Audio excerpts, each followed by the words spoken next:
खतरे में निवेशक, खतरे में बैंक, खतरे में एलआईसी, वित्तीय खतरे में देश, खतरे में बाजार। हमारे गांव घर में अगर कोई सबसे भरोसेमंद पब्लिक सेक्टर अंडरटेकिंग रही है तो वो है एलआईसी, वो भी खतरे में।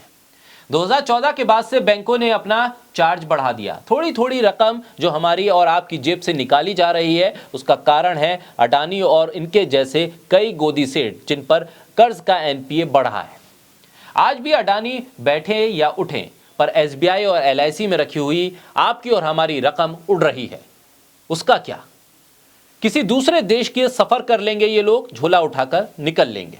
बोलता हिंदुस्तान पर मैं हूं आपके साथ मिर्जा शाकिर अली बेग। विजय माल्या, नीरव मोदी मेहुल चौक से कर्ज के बोझ से ऐसा दबे कि सरकारी हमदर्दी भी इन्हें नहीं उठा पाई और फरारी इख्तियार कर ली।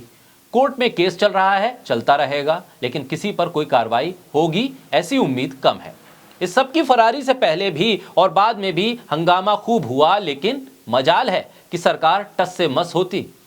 अब तक जो भागे हैं उनके आगे ये नए वाले कर्जदार थोड़े भारी भरकम, पहुंच भी ज्यादा है और पैसों में भी भारी हैं। अगर गिरे तो भूकंप आ जाएगा, और जब भूकंप आता है तो फिर घर की दीवार भी गिरती है और बैंक की छत भी गिरती है और कुर्सी भी हिल जाती है।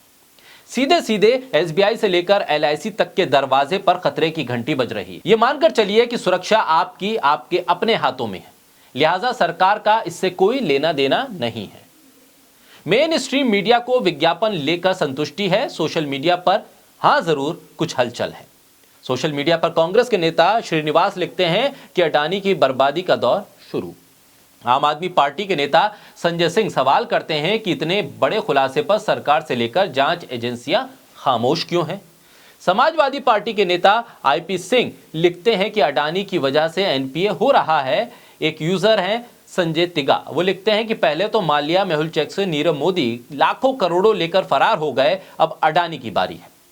कुंवर शहजाद लिखते हैं कि अब पठान को छोड़ो और अपने अडानी की खबर लो, वरना किसी दिन अरबों रुपए लेकर वो भी रफू चक्कर हो जाएगा और तुम अपनी मुसलमान नफरत में सर पीटते रहना।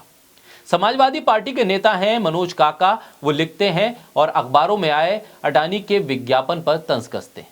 कुमेल रिजवी सवाल करते हैं कि टीवी पर कोई इंटरव्यू देने वाले अडानी इंडरबर्ग की रिपोर्ट पर भी क्या टीवी पर जाकर इंटरव्यू देंगे। इस सबके बीच सवाल यह है कि इतनी बड़ी बाजार की गिरावट के बाद भी सरकार में हरकत होती हुई क्यों नहीं दिख रही है। सोशल मीडिया पर जिन चिंताओं को लेकर लोग अपने ट्वीट कर रहे हैं, उस पर सरकार जवाब क्यों नहीं दे रही है। एलआईसी और एसबीआई पर संकट है या नहीं, यह मामला साफ क्यों नहीं हो रहा है। मामला पैसों का है, आम लोगों की जेब का है। दुनिया के अमीरों की लिस्ट में चौथे से 7वें पायदान पर अगर कोई बड़ा शख्स आकर गिर भी जाए तो इतना बड़ा नुकसान नहीं है जितना बड़ा नुकसान वो है कि आखिरी पायदान पर खड़े भारतीय का एलआईसी और एसबीआई में रखा पैसा अगर डूबने की आशंका बढ़ने लगे।